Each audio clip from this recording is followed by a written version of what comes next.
ದಾಂಡೇಲಿಯ ಸರ್ಕಾರಿ ಪ್ರಥಮ ದರ್ಜೆ ಕಾಲೇಜಿನಲ್ಲಿ ಪಠ್ಯೇತರ ಚಟುವಟಿಕೆಗಳ ಸಮಾರೋಪ ಹಾಗೂ ಬಹುಮಾನ ವಿತರಣಾ ಸಮಾರಂಭ. ಪ್ರೀತಿ ತುಂಬಿದ ವ್ಯಕ್ತಿತ್ವ ನಿರ್ಮಾಣ ಶಿಕ್ಷಣದ ಆದ್ಯತೆಯಾಗಬೇಕು. ಹಿರಿಯ ವಿಜ್ಞಾನಿ ಡಾಕ್ಟರ್ ಎಸ್.ಎಂ. ಶಿವಪ್ರಸಾದ್ ಅಭಿಮತ. ವೈಜ್ಞಾನಿಕವಾಗಿ ಎಲ್ಲ ಮನುಷ್ಯರ ಮೆದುಳು ಒಂದೇಯಾಗಿದ್ದು ಎಲ್ಲರಲ್ಲಿಯೂ ಸಮಾನವಾದ ಶಕ್ತಿವಂತಿಕೆ ಇದೆ. ಆದರೆ ಅದರ ಅರಿವಿನ ಕೊರತೆಯಿದೆ. ಯುವ ಜನರೇ ಹೆಚ್ಚಿರುವ ಭಾರತದಲ್ಲಿ ಯುವಶಕ್ತಿ ತನ್ನೆಲ್ಲ ಶಕ್ತಿ ಸಾಮರ್ಥ್ಯದೊಂದಿಗೆ ಅಭಿವ್ಯಕ್ತಗೊಳ್ಳುತ್ತಿಲ್ಲ. ತನ್ನನ್ನು ತಾನು ತಿಳಿಯದೇ ಇರುವುದೇ ಯುವ ಸಮುದಾಯದ ದೊಡ್ಡ ಸಮಸ್ಯೆಯಾಗಿದೆ. ಕೀಳರಿಮೆಗಳಿಂದ ಹೊರಬಂದು ತಮ್ಮ ಅಂತರಂಗದ ಸಾಮರ್ಥ್ಯವನ್ನು ಸಾಬೀತುಪಡಿಸಬೇಕೆಂದು ಹಿರಿಯ ವಿಜ್ಞಾನಿ ಡಾಕ್ಟರ್ ಎಸ್.ಎಂ. ಶಿವಪ್ರಸಾದ್ ಅವರು ಅಭಿಪ್ರಾಯಿಸಿದರು. ಅವರು ದಾಂಡೇಲಿ ನಗರದ ಸರ್ಕಾರಿ ಪ್ರಥಮ ದರ್ಜೆ ಕಾಲೇಜಿನಲ್ಲಿ ಇಂದು ಬುಧವಾರ ಸಂಜೆ 4 ಗಂಟೆ ಸುಮಾರಿಗೆ ನಡೆದ ಪಠ್ಯೇತರ ಚಟುವಟಿಕೆಗಳ ಸಮಾರೋಪ ಹಾಗೂ ಬಹುಮಾನ ವಿತರಣಾ ಸಮಾರಂಭದಲ್ಲಿ ಮುಖ್ಯ ಅತಿಥಿಗಳಾಗಿ ಭಾಗವಹಿಸಿ ಮಾತನಾಡಿದರು. ಪರೀಕ್ಷೆಯಲ್ಲಿ ಹೆಚ್ಚು ಅಂಕಗಳನ್ನು ಪಡೆಯುವ ತರಬೇತಿಗಿಂತ ಸಮಾಜಮುಖಿಯಾದ ದ್ವೇಷರಹಿತ ಪ್ರೀತಿ ತುಂಬಿದ ಎಲ್ಲರೊಳಗೊಂದಾಗಿ ಬದುಕುವ ವ್ಯಕ್ತಿತ್ವವನ್ನು ರೂಪಿಸುವುದು ಶಿಕ್ಷಣದ ಆದ್ಯತೆಯಾಗಬೇಕೆಂದು ಅಭಿಪ್ರಾಯಿಸಿದರು. ಕಾರ್ಯಕ್ರಮದ ಅಧ್ಯಕ್ಷತೆಯನ್ನು ವಹಿಸಿದ್ದ ಕಾಲೇಜಿನ ಪ್ರಾಚಾರ್ಯರಾದ ಡಾಕ್ಟರ್ ಎಂ.ಡಿ. ಒಕ್ಕುಂದ ಅವರು ಪಠ್ಯೇತರ ಚಟುವಟಿಕೆಗಳು ದ್ವೇಷ, ಅಸೂಯೆ, ಹಿಂಸೆಗಳ ರೋಗಗ್ರಸ್ತ ಸ್ಥಿತಿಯಿಂದ ಮನುಷ್ಯರನ್ನು ಪಾರು ಮಾಡುವ ಶಕ್ತಿಯನ್ನು ಹೊಂದಿವೆ, ಸಾಮಾಜಿಕ ಜವಾಬ್ದಾರಿಯನ್ನು ಕಲಿಸಿಕೊಡುತ್ತದೆ ಎಂದರು. ಕಾಲೇಜು ಅಭಿವೃದ್ಧಿ ಸಮಿತಿಯ ಸದಸ್ಯರಾದ ಯಾಸ್ಮಿನ್ ಕಿತ್ತೂರ್ ಅವರು ಬಹುಮಾನವನ್ನು ವಿತರಿಸಿದರು. ಡಾಕ್ಟರ್ ವಿನಯ ಜಿ ನಾಯಕ, ಡಾಕ್ಟರ್ ಚಂದ್ರಶೇಖರ್ ಲಮಾಣಿ, ಬಸವರಾಜ್ ಹುಲಿಕಟ್ಟಿ ಮತ್ತು ಮನೋಹರ್ ಉಡಚಂಚಿ ವೇದಿಕೆಯಲ್ಲಿ ಉಪಸ್ಥಿತರಿದ್ದರು. ವರ್ಷ ಪ್ರಾರ್ಥನೆ ಗೀತೆ ಹಾಡಿದರು. ಲಾವಣ್ಯ ಪ್ರಾಸ್ತಾವಿಕ ನುಡಿಗಳನ್ನು ಆಡಿದರು. ಅಮೃತ ಅತಿಥಿಗಳನ್ನು ಪರಿಚಯಿಸಿದರು. ಉಮೇಶ್ ಗೌಡ ಪಾಟೀಲ್ ಅವರು ವಿದ್ಯಾರ್ಥಿಗಳಿಗೆ ಬಹುಮಾನ ವಿತರಣಾ ಸಮಾರಂಭವನ್ನು ನಿರ್ವಹಿಸಿದರು. ಶಾರದಾ ವಂದಿಸಿದರು ಹಾಗೂ ಸರಿತಾ ಮತ್ತು ಗುರುನಾಥ್ ಕಾರ್ಯಕ್ರಮವನ್ನು ನಿರೂಪಿಸಿದರು. without using any device, ಎಷ್ಟು ನಕ್ಷತ್ರ ಕಾಣಬಹುದು ಅಂತ ನೀವು ರಾತ್ರಿ ಕೂತು ಎಣಿಸಿದ್ರೆ ರಾತ್ರಿ ಟ್ರೈ ಮಾಡಿ ಎಷ್ಟು ಕಾಣಬಹುದು ಅನಿಸುತ್ತೆ ನಿಮಗೆ ಬರೀ ಕಾಣಬಹುದು ಎಷ್ಟು ಒಂದು ಎಸ್ಟಿಮೇಟ್ ವಿಚಾರ ನೀವು ನೋಡಿದ್ರೆ 5,000ದಿಂದ 6,000 ಸ್ಟಾರ್ಸ್ ನೀವು ಕಾಣಿಸ್ಬೋದು. ಕೂತು ಎಣಿಸಿದ್ರೆ ನೀವು 5,000 ಕಾಣಬಹುದು. ಬಟ್ ಇಲ್ಲಿ ನಾವು ಸೈಂಟಿಸ್ಟ್ ಎಷ್ಟು ಸ್ಟಾರ್ಸ್ ಹುಡುಕಿರೋದೇನೆ ಎಷ್ಟು ಸ್ಟಾರ್ಸ್ ಹುಡುಕಿರೋದ್ರೆ 220 ಕೋಟಿ ಸ್ಟಾರ್ಸ್ ಐಡೆಂಟಿಫೈ 220 ಕೋಟಿ ಸ್ಟಾರ್ಸ್ ಅಷ್ಟು ಬರೀ ಕಂಡುಹಿಡಿದಷ್ಟಲ್ಲ ಅವ್ರ ಫೆಸಿಲಿಟಿ ಜನ್ಮ ಬಗ್ಗೆ ಮುಂದೆ ನೋಡ್ತಾರೆ ಎಲ್ಲಾನು ಕಂಡುಹಿಡಿದೆ. ಯಾರು 220 ಕೋಟಿ ನಕ್ಷತ್ರ. ಇದು ನಮಗೆ ಗೊತ್ತಿದ್ದಾಗ ಬರೀ ನಮ್ಮ ಬೆಂಕಿಯೊಳಗೆ ಅಷ್ಟೇ ಇತ್ತು. ಇನ್ನೂ ಇದ್ರ ಮುಂದ ಎಷ್ಟು ಸ್ಟಾರ್ಸ್ ಅದಾವ ಜಸ್ಟ್ ಹೋದ ವರ್ಷ ಒಂದು ಏಪ್ರಿಲ್ ಒಳಗೆ ಹೊಸ ನಕ್ಷತ್ರ ಅದಕ್ಕೆ 2 ಡೇ ಅಂತ ಸಿಟಿ ಅದು ಸ್ವಲ್ಪ ಕತಿ ನೋಡೋದಲ್ಲ. ಅದು ಎಷ್ಟು ದೂರ ಗೊತ್ತಿಲ್ಲ.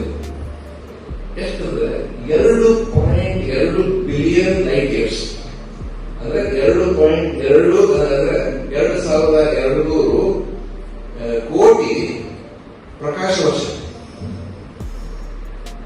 ಇದು ಅದು ಈ ಆನ್ಸರ್ ಬರೀತಿಲ್ಲ ಎಷ್ಟು ಚೆನ್ನಾಗಿ ಬರೀತಿಲ್ಲ. ಬಟ್ ಅದು ಫೀಲಿಂಗ್ ಐತೆ ಅಂದ್ರೆ ಬಗ್ಗೆ ಈಗ ನೋಡ್ರಿ ಏನ್ ಬರ್ತದೆ ಪ್ರಕಾಶ ವರ್ಷ ಇಷ್ಟು ನಡುವ ಪ್ರಕಾಶ 3 ಲಕ್ಷ ಕಿಲೋಮೀಟರ್ ಹೋಗ್ತದೆ ಸರ್. ಲೈಟ್ ಟ್ರಾವೆಲ್ ಮಾಡೋದು ಇಷ್ಟೊಳಗೆ 1 ಸೆಕೆಂಡ್ಗೆ 3 ಲಕ್ಷ ಕಿಲೋಮೀಟರ್ ಹೋಗ್ತದೆ. 3 ಲಕ್ಷ ಕಿಲೋಮೀಟರ್ ಅಂದ್ರೆ ಭೂಮಿದ ಸುಮಾರು 15 ಸಲ ರೌಂಡ್ ಇದೆ 1 ಸೆಕೆಂಡ್ ಒಳಗೆ ಲೈಟ್.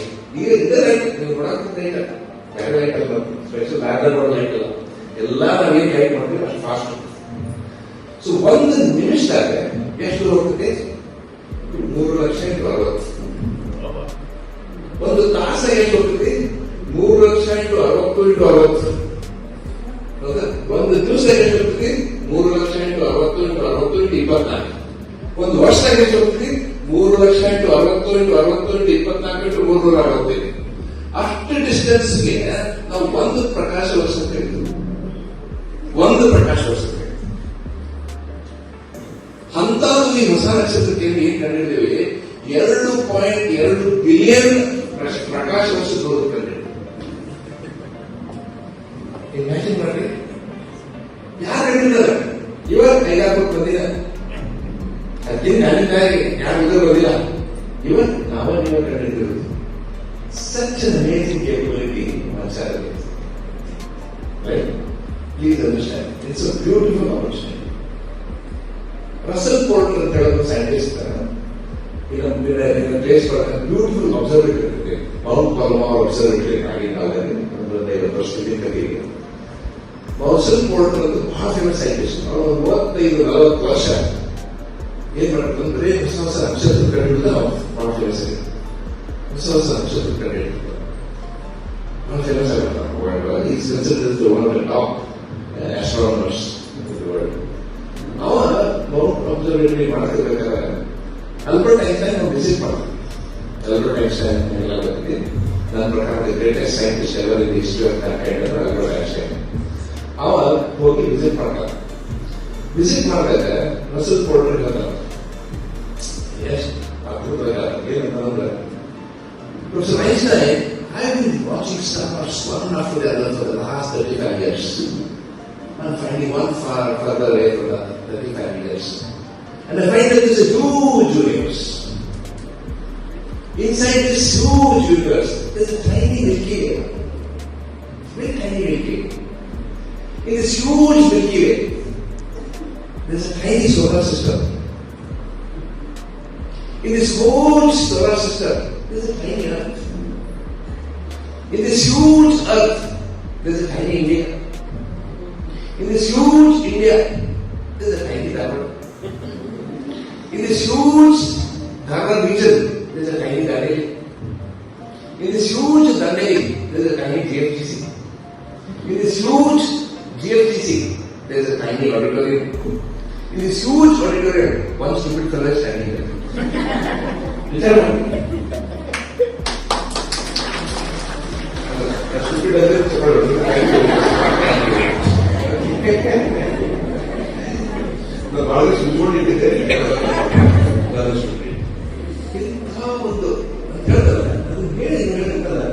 ಎಷ್ಟು ಸಣ್ಣರು ನಾವು. In this universe, we are nothing.